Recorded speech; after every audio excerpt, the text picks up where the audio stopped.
আসসালামু আলাইকুম, welcome back to my channel. আমার আজকের রেসিপি নুডলস। প্রথমে আমি চুলায় পানি বসিয়ে দিয়েছি। পানিতে যখন বলক চলে আসবে এর মধ্যে আমি মাশরুম অ্যাড করে দিলাম আর দিয়ে দিলাম সয়া চাং। এখন এই মাশরুম এবং সয়া চাংগুলোকে আমার 3 থেকে 4 মিনিট সিদ্ধ করে নিতে হবে। সিদ্ধ করা হয়ে গিয়েছে, এরকম একটা ছাঁকনি দিয়ে উঠিয়ে খুব ভালো করে পানি দিয়ে ধুয়ে তারপর চিপে নিয়ে আমাদের এই মাশরুম এবং সয়া চাংটা ব্যবহার করতে হবে। অবশ্যই ভালো করে ধুয়ে তারপর ব্যবহার করবেন। একই পানিতে আমি নুডলসগুলো সিদ্ধ করে নিব। 5 থেকে 6 মিনিট আমি এই গরম পানিতে নুডলসগুলোকে সিদ্ধ করে নিব এবং পানিতে কিন্তু আমি লবণ দিয়ে দিয়েছি। 5 মিনিট পর এরকম একটা স্ট্রেনারে করে আমার নুডলসগুলোকে ধুয়ে ঝরিয়ে রাখতে হবে। এই যে দেখেন, মাশরুমগুলো সিদ্ধ করে খুব ভালো করে চিপে আমি আমার সাইজ মতো করে নিয়েছি এবং সয়া চাংগুলোকেও আমি খুব ভালো করে চিপে পানি দিয়ে ধুয়ে তারপর নিয়েছি। কিছু ফ্রোজেন সবজি নিয়েছি, নিয়েছি আলু কুচি করে নিয়েছি, পেঁয়াজ, রসুন, কাঁচামরিচ টেস্ট অ্যাকর্ডিং। আর এই যে নুডলসগুলো সিদ্ধ করেছিলাম এখানে ভালো করে ছেঁকে তারপর নিয়ে নিয়েছি। আর যা যা লাগছে আপনারা ভিডিও দেখতে দেখতেই বুঝে যাবেন। এখন আমি কড়াইয়ের মধ্যে আমার পরিমাণ মতো তেল দিয়ে দিলাম, অ্যারাউন্ড 2 টেবিল স্পুনের মতো।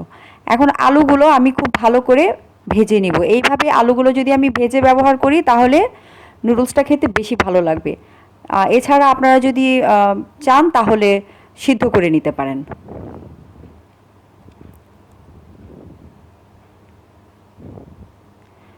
আলুগুলো 2-3 মিনিট ভেজে নিয়েছি এবং ভাজার সময় কিন্তু আমি একটু মরিচের গুঁড়া এবং লবণ দিয়ে দিয়েছি। এখন আলুগুলোকে একটু সাইড করে নিয়ে এর মধ্যে আমি মুরগির মাংস, মাশরুম এবং সয়া চাংগুলোকে খুব ভালো করে ভেজে নিব। আলুগুলো যেহেতু ভাজা হয়ে গিয়েছে আমি এখন আলুগুলোকে তুলে নিব।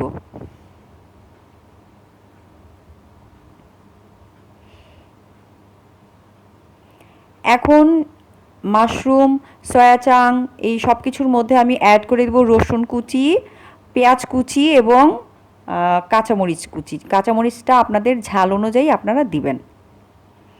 এর মধ্যে আপনারা একটু মরিচের গুঁড়াও ব্যবহার করতে পারেন।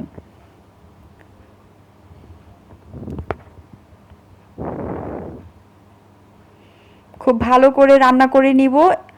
আর এর মধ্যে আমি একটা জিনিস অ্যাড করেছি, সেটা হচ্ছে আদা রসুনের পেস্ট। এটা সেই ভিডিওটা স্কিপ হয়ে গিয়েছে, তো আপনারা একটু আদা রসুন এবং জিরা বাটার একটু পেস্ট থাকলে দিতে পারেন, আর না দিলেও কোনো সমস্যা নেই, কারণ আমি এতে রসুন অ্যাড করেছি। এখন খুব ভালো করে ভেজে নিয়ে একটু সাইড করে রেখে এর মধ্যে আমি আরেকটু তেল দিয়ে দিব। আপনাদের যদি প্রয়োজন হয় দিবেন, আর যদি তেল থাকে তাহলে এরকম সাইড করে নিয়ে একটা ডিম আমি দিয়ে দিব। ডিমটা দেওয়ার পরে সাথে সাথে স্ক্র্যাম্বল করে নিতে হবে, যাতে করে ডিমটা জমাট বেঁধে না যায়।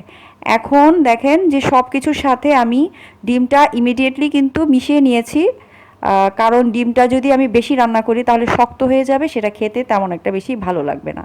এরকম নরম নরম নরম অবস্থায় থাকতেই আমাকে সব কিছুর সাথে মিশিয়ে নিতে হবে। মিশিয়ে নেওয়া হয়ে গিয়েছে। এখন এর মধ্যে আমি ফ্রোজেন যে সবজি নিয়েছিলাম সেগুলো দিয়ে দিলাম এবং আলুটা যে ভেজে রেখেছিলাম সেটাও দিয়ে দিলাম। আমার ফ্রোজেন সবজিটা কিন্তু আগে থেকে সেদ্ধ করা, এই জন্য আমি আর আজকে রান্নার সময় সিদ্ধ করে নিলাম না। এখন সব কিছুকে খুব ভালো করে মিশিয়ে নিব।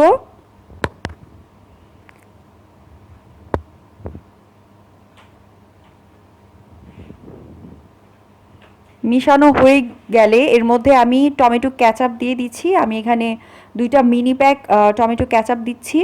আপনারা আপনাদের টেস্ট মতো অ্যাড করে নেবেন।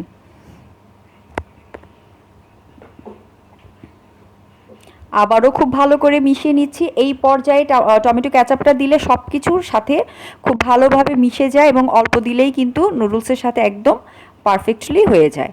এখন সেদ্ধ করা নুডলসগুলো অ্যাড করে দিব।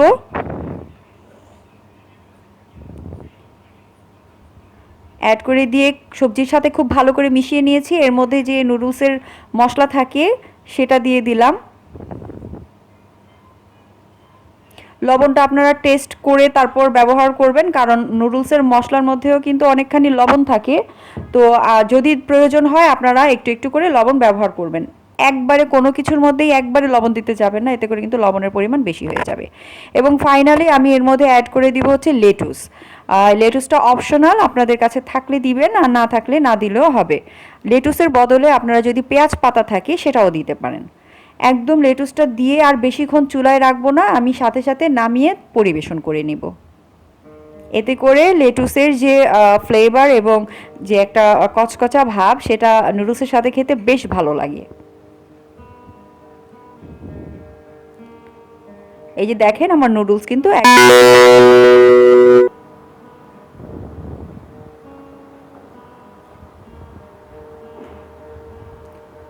তো তৈরি করে ফেললাম খুব মজাদার নুডলস।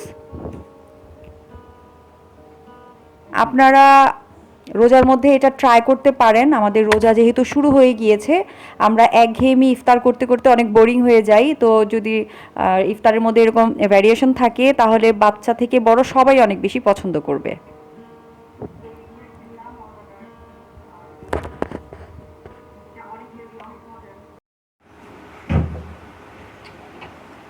তো তৈরি করে ফেললাম মজাদার নুডলস। এটা অনেক হেলদি, অনেক মজার। বিসমিল্লাহ।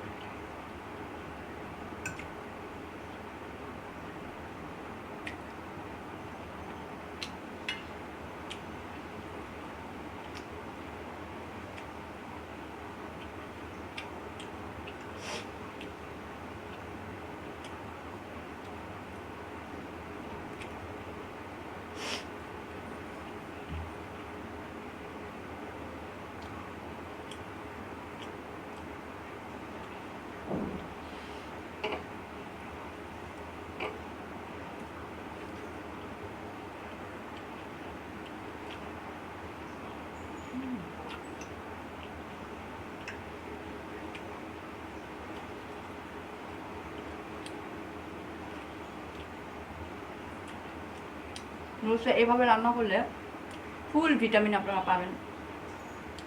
সয়া এবং মাশরুমের মধ্যে অনেক প্রোটিন থাকে, মুরগির মাংস আছে, ডিম আছে, সবজি আছে।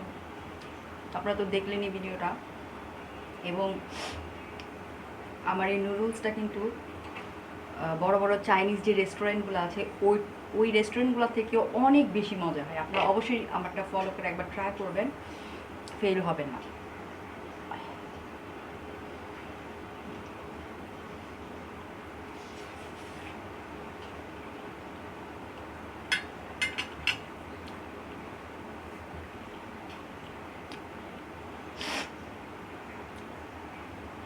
সবাই ভালো থাকবেন, সুস্থ থাকবেন। আল্লাহ হাফেজ, আসসালামু আলাইকুম।